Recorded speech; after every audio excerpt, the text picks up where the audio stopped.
Бекболот Турдуш өзүнө карата айтылып жаткан айыптоолорго жооп берди. Жушес ичи популярдуу болуп президенттин кабыл алуусунда болгон Бекболот Турдуш аттуу жаш блогердин айланасында чуу чыкты. Соц тармактарда аны алдамчылыкка айыптагандар жаза башташты. Жаш блогер бул маалыматтарды төгүндөп коомчулукка кайрылды. Мен жөнүндө калп маалыматтар чыгып жатат. Алдамчылар менин WhatsApp аккаунтумду бузуп киришкен, кирүү үчүн код сурасам 26 мүнөт деп турат. 5-6 күндөн бери 59 мүнөттөн деп ачылбай жатат деп билдирди. Ассаламу алейкум кыргыз элим. Мынакей өзүңүздөр көргөндөй эле мен Бекболот. Мен жөнүндө интернетте социалдык тармактарга туура эмес жана калп маалымат чыгып жатат. Анын баары калп туугандар. Эмне болуп калп десеңиздер, мынакей анын баары жанакындай саната Ньюрайс боюнча айтып бере кетейин. Эң башында деген ал саната Ньюрайстен мындай болгон. Алар мен WhatsApp мошенниктер взломдоп кетишкен. Мына мен даже өзүм да кире албайм. Мына код сурасам 26 мүнөт деп турат азыр. Ал эми күндө уже 5-6 күн болду. 59 мүнөттөн деп эле код келе бербейт туугандар. Ал эми жана комментарийсин полный окуп чыктым. Негатив жазгандар көп экен, эми алар деле түшүнөбүз. Туугандар жана Дамир байкеда чалып менен сүйлөштү. Дамир байке мен убагында айткам. Дамир байке медресеге кетип атам, поддержка бериңиз деп айткам. Мына азыр берем, мына берем деп ошо ойдон жок болуп кеткен. Анан жана чалып мен уйкудан эмилде турганда чалыптыр. Даже өзүм эмне деп сүйлөм билбей калдым. Ал Дамир байке мисалы ал акча менден күндө алчу деп айтыптыр, бир видеосунда көрүп калдым.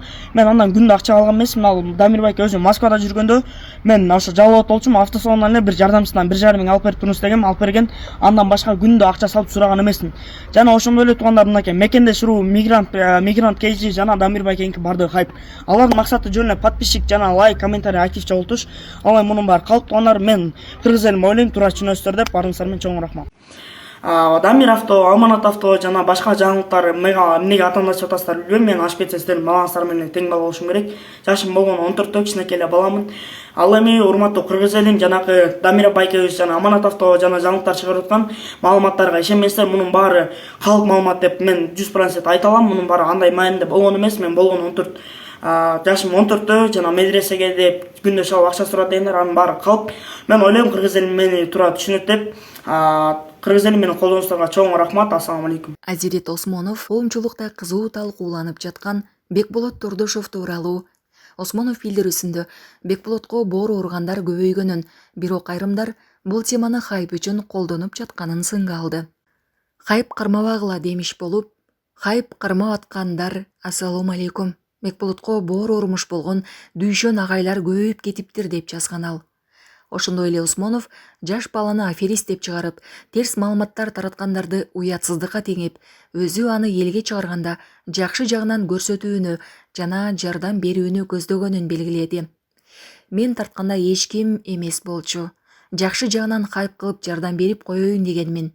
Ошондой дүйшөн агайлар силер кайда элеңер деп билдирди. Москвада жакшы клиника таппай жүрөсүзбү? Анда мен сиздерге азыр өзүбүздүн кыргыз мекендештер ачкан эң жакшы клиниканы көрсөтүп берем. Бул жерден гинеколог, уролог, лор, невролог, стоматолог жана башка врачтарга көрүнсөңүздөр болот.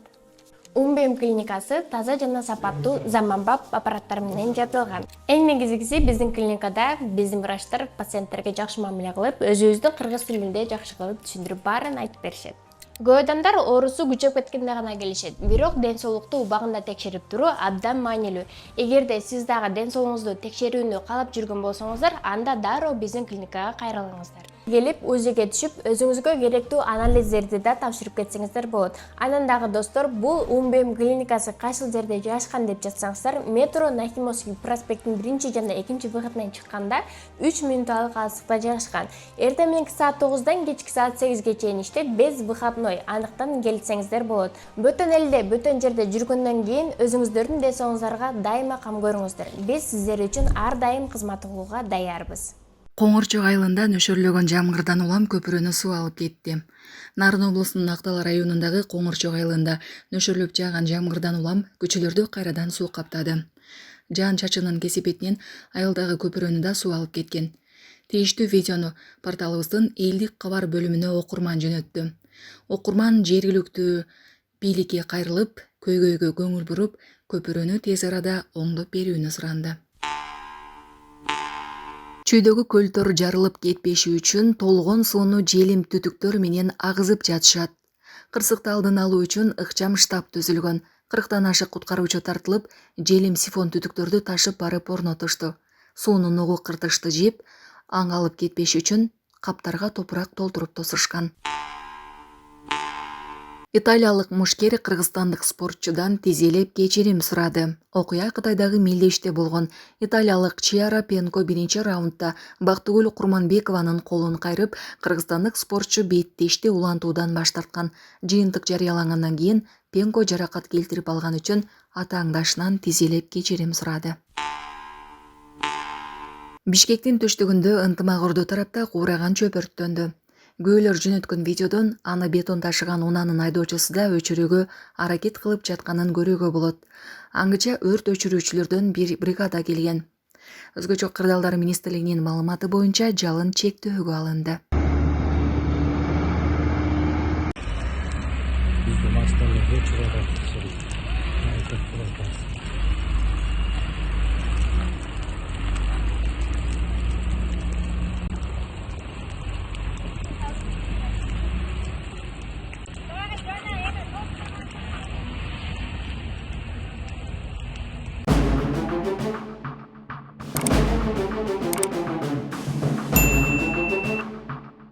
Мамлекеттик бажы кызматы кызмат абалынан кыянаттык менен пайдалануу фактысы боюнча кылмыш ишин тергөөдө.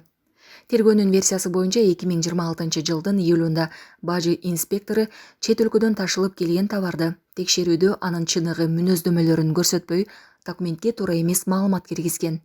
Мындан улам мамлекетке 5,686,000 сом зыян келтирилгени айтылды.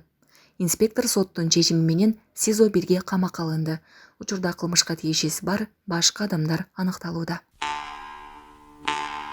Ошто мамлекеттик кызматкер кармалды. Кара Суу райондук электр тармактары ишканасынын Беш Мойнок тилкеси боюнча 31 жаштагы жетектөөчү Адисе кармалды. Бул тууралуу Ош облустук милициясы билдирди. Маалыматка ылайык, шектүү 29 жаштагы жарандан маселесин оң тарапка чечип берүү үчүн акча талап кылган. Аталган факт боюнча кызматчынын сый акыны мыйзамсыз алуусу менен кылмыш иши козголгон. Шектүү Ош шаарынан колго түшүп, жанынан талап кылган 12,000 сом табылган. Ал убактылуу кармоочу жайга киргизилди. Учурда тергөө иштери уланууда. Булак Суперкежи. Орусияда кыргыз жараны туткундан бошотулду. Шектүүлөр кармалышты. Орусиянын Екатеринбург шаарында кыргызстандык жаранды коркутууга алышкан делип 33 жаштагы 2 адам кармалды. Бул тууралуу 12 августта Ички иштер министрлиги билдирди. Маалыматка ылайык, Ички иштер министрлигинин Екатеринбургдагы өкүлчүлүгүнө кыргыз жараны кайрылып, ага карата коркутуулар жана акча талап кылуулар болуп жатканын билдирген. Ички иштер министрлиги Орусиянын укук коргоо органдары менен бирге иш алып барды. Бул аралыкта кыргызстандыкты шектүүлөр уурдап, белгисиз тарапка алып кетишкен. Атайын операция жүргүзүлүп, жабырлануучу табылып, алардын туткунунан бошотулган. Булак Суперкежи. Өлкөгө электромобиль алып кирүүгө кошумча 10,000 квота берилди. Кыргызстан бажы алымынан бошотуу менен өлкөгө кошумча 10,000 электромобиль алып кирүүгө квота алды. Бул тууралуу 12 августта бажы кызматы кабарлады. Маалыматта мындай чечим Евразия экономикалык комиссиясынын кеңеши тарабынан кабыл алынганы айтылат. Ал чечим 17 августтан тартып күчүнө кирет. Ушуну менен быйылкы жылга карата электромобилдерге берилген жалпы квота 15,000ден 25,000ге чейин көбөйтүлдү. Кыргызстанда сентябрдан баштап Барс улуттук бренди менен электромобилдер чыгарыла баштайт. Экономика министрлигинин маалыматы боюнча ишкана чыгарган товарлар ички рынокко сатылат жана Борбордук Азия, Евразия экономикалык бирлигине мүчө мамлекеттерге экспорттолот. Завод жылына 10,000ге чейин автоунаа чыгарат деп пландалууда. Ал чүйдө 15 гектар жер тилкесине салынып, 100 адам жумуш менен камсыздалат. Ушул тапта долбоорду ишке киргизүү боюнча 75% иштер аяктаган. Көчмөндөр оюндарында Көкбөрү күйөрмандары оюнду 10 метр аралыктан эле көрүшөт. Оюндардын маданий программасынын башкы режиссеру Алтынбек Максутов Көкбөрү үчүн 10,000 киши баткан трибуна алынганын билдирди. Мурда 500,000 киши көрүп, калгандары көрбөй калчу эмес беле. Азыр андай болбойт. 10,000 киши даана көрө алат. Жакында эле өткөн суудагы Формула 1 жарышында аренаны орнотуп, сынап көрдүк. Абдан жакшы экен, оюнду күйөрмандар 10 метр аралыктан эле көрүшөт. Коопсуздук үчүн оюн таласы 2 метр чуңкурда болот. аттар чуркап келип көрүүчүлөргө урунбайт, деди Максутов. Кыргыз көмүр ишканасы жайында көмүр алгандарга белек берет. Чүй облусундагы жана Бишкек шаарындагы көмүр кампаларында көмүр сатуу башталды. Кыргыз көмүр ишканасы маалымдагандай, көмүрдүн 1 тоннасы Бишкекте 7000 сомдон ашпайт. Ошондой эле жайында алгачкылардан болуп, көмүр сатып алгандарга ашкана жабдыгы белек берилерин билдиришти. Таш көмүрдөгү каралбай калган көпүрө туристтик жайга айланмакчы. Жалал-Абадтын Таш көмүр шаарындагы капитальная көпүрөсүн кайра жандандырып, туристтик объектке айландыруу боюнча эскиздик долбоор иштелип чыкты. Бул тууралуу Курулуш министрлиги билдирди. Маалымдалгандай, аталган көпүрө аркылуу СССР учурунда көмүр ташылып өтүп турган, бирок Кеңеш өкмөтү тарагандан кийин көмүр өндүрүү токтотулуп, көпүрө пайдаланылбай, кароосуз калган. Бүгүнкү күндө пайдаланылбай турган аймактарды иретке келтирүү жана шаардын туристтик потенциалын жогорулатуу максатында аталган аймакты заманбап эс алуу жайына айландыруу сунушталууда. Жалпы аянты 1,96 гектар болгон аймакты өнүктүрүүнүн эскиздик долбоору даярдалып, анда ресторан, айлана чөйрөнүн жана шаардын көрүнүшүн бийиктен көрүүгө мүмкүнчүлүк берген панорамалык А-фрейм үйлөрү, ошондой эле эс алуу аллеясын жайгаштыруу каралган деп айтылат маалыматта.